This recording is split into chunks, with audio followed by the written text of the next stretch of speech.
C'est vendredi. Et là, vous vous dites, oh non, plus jamais je ne kidnapperai une douzaine de pingouins au biodôme et les obligerai à défiler devant mes enfants pour leur faire croire qu'ils assistent à une parade de mode de chez Classy. Eh bien, pour d'autres activités à éviter, écoutons les judicieux conseils de notre ami Bruno Blanchet et sa chronique « Quoi ne pas faire en fin de semaine ». Bienvenue, Bruno. Voyons. Merci, Marc. Ça va? Ça va très bien toi-même. Oui, ça va T'as une bien. belle semaine? Ça va, une très, très belle semaine. J'en suis fort aise. Oui, et puis j'ai décidé pour cette semaine d'y aller d'une chronique complètement différente. Arrête. Ben oui, il n'y aura pas de mime, il n'y aura pas d'image, il n'y aura pas de costume. On va aller dans quelque chose de vrai, de véritable, et en l'occurrence, un agenda. Un agenda où il y a des pensées, des maximes à tous les jours, comme la pensée du jour, un jour à la fois, tout ça. Oui. Et en fait, mes conseils sont de ne pas suivre ces conseils-là, qui sont vraiment, ça m'a un peu renversé. OK. Et tu sais que ça m'en prend beaucoup. Alors, je vous fais la lecture de ça et gardez en mémoire que c'est des choses à ne pas faire. Par exemple, un certain vendredi, fais cadeau d'un cellulaire à quelqu'un de très pauvre. Dans une fête d'enfants, au lieu de confettis, lance du parmesan. Donne des ex-lax à un chien de non-voyant. Mardi, à l'épicerie, fais tous tes achats. Fais tous tes achats avec la carte de guichet. Trompe-toi de NIP 2 fois en sifflant l'air de Guantanamera. Le jeudi, reviens d'un voyage à Paris avec l'accent français. Le lendemain, montre tes fesses à un cul-de-jatte. Ah, celle-là.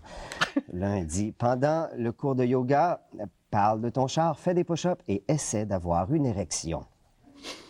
Le mardi, pogne le rhume et va éternuer dans une boutique de lingerie.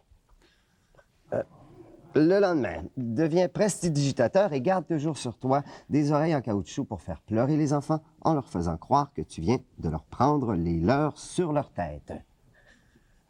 Dimanche, toute la semaine au bureau, imite un humoriste. Le lundi, deviens membre de Greenpeace, puis fais du porte-à-porte avec des bottes d'armée et un casque de raton laveur, sa tête, en traitant systématiquement tous ceux qui ne sont pas encore membres de FIF. Le mercredi, va visiter un vieillard et fais semblant de parler.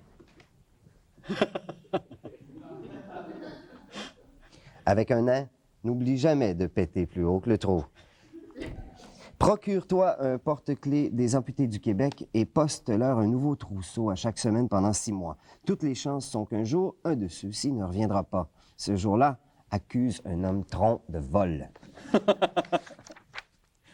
Dimanche, va te promener au tam-tam du Mont-Royal, habillé en police. Fouille chaque balle de acquis. Va à l'hôpital montrer tes photos de vacances dans le sud à un grand brûlé.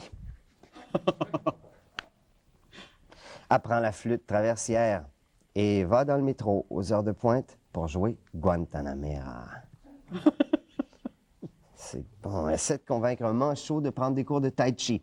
Reconduis-le devant le centre, reste dans la voiture et amuse-toi en le regardant frapper à la porte avec sa tête.